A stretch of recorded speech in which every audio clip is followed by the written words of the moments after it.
mootummaa Oromoo abbaa barbaadanii cabsiyee naannoo tokko keessatti galamee afaan dhalootaa kan biraatiin Oromiyaa keessatti afaan dhalootaa kan biraatiin kennina jechuun qabsaa'u miti osoo miilaa haasee hanga mataa agarsiisaa jiru waan ta'eef alhamdulillah akkamiitiin uummata kana fuuldura dhaabbatanii duula bakka as keessatti mo'adhee mootummaa taasisanii gaggeessan kan jedhu kun sirriitti ilaaluu qaba.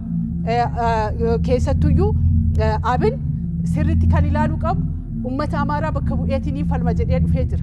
Sabaa sablammoota naannoo Amaaraa keessa jiru kan akka Agaw, Qimaant akkasumas saba Oromoo achi keessa jiru maalii jennu maalii qabatee dhufe kan jedhu kanallee yaada kennuu qaban ture. Asitti dhufanii federaalizimii etnik federaalizimii ni morminaa jedhanii naannoo kabajame naannoo gatiitti kafalee dhiigaan afaan isaa seenaa duudhaa isaatiif ijaarate kana diignaa jedhanii Oromiyaa keessatti falmii qabatanii dhufuun isaanii baay'ee kan nama ajaa'ibu waan ta'eef ummanni kabajamaan kana hubattanii eenyummaa kan kee duudhaa kan kee gatii kan itti kafalte diiguuf dhaabbileen akka kanaa kan deemaa jiran ta'uusaa sirriitti beeknee sagalee kenna badhaadhinaaf badhaadhin hunda hammataadha. Badhaadhin misooma hundaatiif badhaadhin milkaa'ina hundaatiif paartii hojjetu. Badhaadhin aantummaan isaa namaaf kabaja namaatiif waan ta'eef filannoon uummata bal'aadha. Badhaadhina ta'uu qabaataa kan jedhu kaasuu fi haaromsa aadaa wajjin wal qabatee nuti aadaa irratti xiyyeeffannaa guddaadha jedhee jalqabas kaasee jira. Kanaaf ammoo sirna kan ijaaraa jiru. Wirtuulee sirna gadaa hundumarrattuyyuu karaa adda ta'een keessattuu wal harkaa fuudhiinsa baallii keessatti hojii guddaadha kan hojjetamaa jiru. Haadholii siinqeetiif abbootii gadaas gurmaa'insa mataa fi akkaataa sirni gadaa hayyamuun gubbaarraa hanga gadiitti gamtaa abbootii gadaa sadarkaa naannootii kaasee amma gandaatti ni qabu jechaadha. Kun ammoo gadaa keessa kan darbe malee qubaan yookaan waraqaadhaan akka muudamaatti kan kennamu hin jiru jechaadha. Kun dogoggora guddaadha.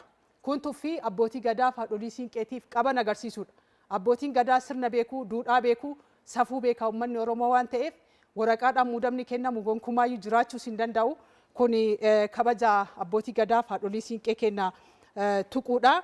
Akkaataa sirni kennuufiin akkaataa saniin baallii wal harkaa fuudhiinsa ifatti kan uummannis addunyaanis beeku Gujii irratti, Boorana irratti akkasuma baallii Tuulamaa irratti karaa adda ta'een gaggeeffamaa turee jira. Yaa'asii komandoo kan jennu ifatti gaggeeffamee jira. Iddoo cabni jiru deebisuudhaaf hojiin hojjetamee jira.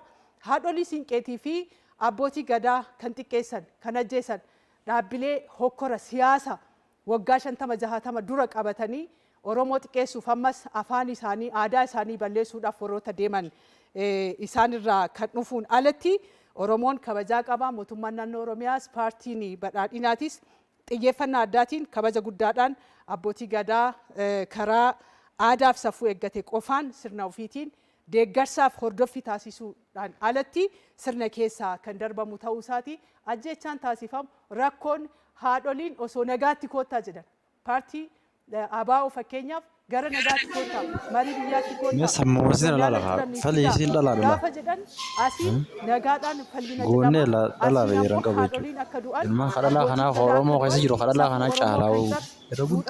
kan cabse Oromoon araaratti tokkummatti wal dhagahutti waliif abboomutti kan amanu kana cabsuudhaan kan deeman paartileen akka kanaa sirriitti of ilaaluudha qaban. Jalqaba manneen barnootaa irrattis kaasee jira. Haadholii siinqee abbootii gadaa namoota reef maqaa dhahanis hokkoraa fi ajandaa siyaasaa ofii milkeessuuf uummata kakaasuudhaan rakkoolee raawwatamu kun karaa kanaan yoo ilaalame baay'ee gaarii ta'a. Xiyyeeffannaa